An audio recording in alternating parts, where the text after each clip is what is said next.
ಸಾಧನೆ ಮಾಡಿದ್ದಾರೆ ಅಂತ ಹೋಗೋದಪ್ಪ. ಗುಂಡಿ ಮುಚ್ಚಕ್ಕೂ ಹಣ ಇಲ್ಲ. ಅದು ಮೀಟಿಂಗ್ ಅಲ್ಲ, ಮೀಟಿಂಗಲ್ಲಿ ಕೂತಿದ್ದು ಅಂದ್ರೆ ಕಂದಾಯ ಗ್ರಾಮದ್ದು ನಮ್ಮದು ಇತ್ತು, ರಿವ್ಯೂ ಮೀಟಿಂಗ್ ಇತ್ತು, ಅದರದ್ದೇ ಹಕ್ಕುಪತ್ರ ಕೊಡೋದು ದೊಡ್ಡದು ಕಾರ್ಯಕ್ರಮ. ಅದಕ್ಕೆ ನಮ್ಮಲ್ಲಿ ಸುಮಾರು 200 ಗ್ರಾಮಗಳಿಗೆ ಕಂದಾಯ ಗ್ರಾಮಗಳು ಘೋಷಣೆ ಆಗಬೇಕಾಯಿತು. ಕೇವಲ 40 ಮಾಡಿದ್ರು.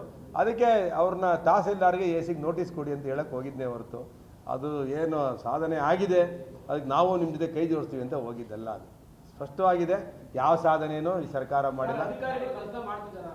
ಅದಕ್ಕೆ ಬೇರೆ ದಿನ ಮಾತಾಡೋಣ. ಇದು ಅಭಿನಂದನಾ, ಇದಕ್ಕೆ ಬೇರೆ ಬಂದ್ಬಿಡ್ತದೆ. ಅದಕ್ಕೆ ಧನ್ಯವಾದಗಳು. ಸಾಧನೆ ಮಾಡಿದ್ದಾರೆ ಅಂತ ಹೋಗೋದಪ್ಪ. ಗುಂಡಿ ಮುಚ್ಚಕ್ಕೂ ಹಣ ಇಲ್ಲ. ಅದು ಮೀಟಿಂಗ್ ಅಲ್ಲ, ಮೀಟಿಂಗಲ್ಲಿ ಕೂತಿದ್ದು ಅಂದ್ರೆ ಕಂದಾಯ ಗ್ರಾಮದ್ದು ನಮ್ಮದು ಇತ್ತು, ರಿವ್ಯೂ ಮೀಟಿಂಗ್ ಇತ್ತು, ಅದರದ್ದೇ ಹಕ್ಕುಪತ್ರ ಕೊಡೋದು ದೊಡ್ಡದು ಕಾರ್ಯಕ್ರಮ. ಅದಕ್ಕೆ ನಮ್ಮಲ್ಲಿ ಸುಮಾರು 200 ಗ್ರಾಮಗಳಿಗೆ ಕಂದಾಯ ಗ್ರಾಮಗಳು ಘೋಷಣೆ ಆಗಬೇಕಾಯಿತು. ಕೇವಲ 40 ಮಾಡಿದ್ರು. ಅದಕ್ಕೆ ಅವ್ರನ್ನ ತಹಸೀಲ್ದಾರ್ಗೆ ಎಸಿಗೆ ನೋಟಿಸ್ ಕೊಡಿ ಅಂತ ಹೇಳಕ್ಕೆ ಹೋಗಿದ್ದೇ ಹೊರತು ಅದು ಏನು ಸಾಧನೆ ಆಗಿದೆ ಅದಕ್ಕೆ ನಾವು ನಿಮ್ಮ ಜೊತೆ ಕೈ ಜೋಡಿಸ್ತೀವಿ ಅಂತ ಹೋಗಿದ್ದಲ್ಲ. ಅದು ಸ್ಪಷ್ಟವಾಗಿದೆ, ಯಾವ ಸಾಧನೆಯೂ ಈ ಸರ್ಕಾರ ಮಾಡಿಲ್ಲ. ಅದಕ್ಕೆ ಬೇರೆ ದಿನ ಮಾತಾಡೋಣ. ಇದು ಅಭಿನಂದನಾ, ಇದಕ್ಕೆ ಬೇರೆ ಬಂದ್ಬಿಡ್ತದೆ. ಅದಕ್ಕೆ ಧನ್ಯವಾದಗಳು.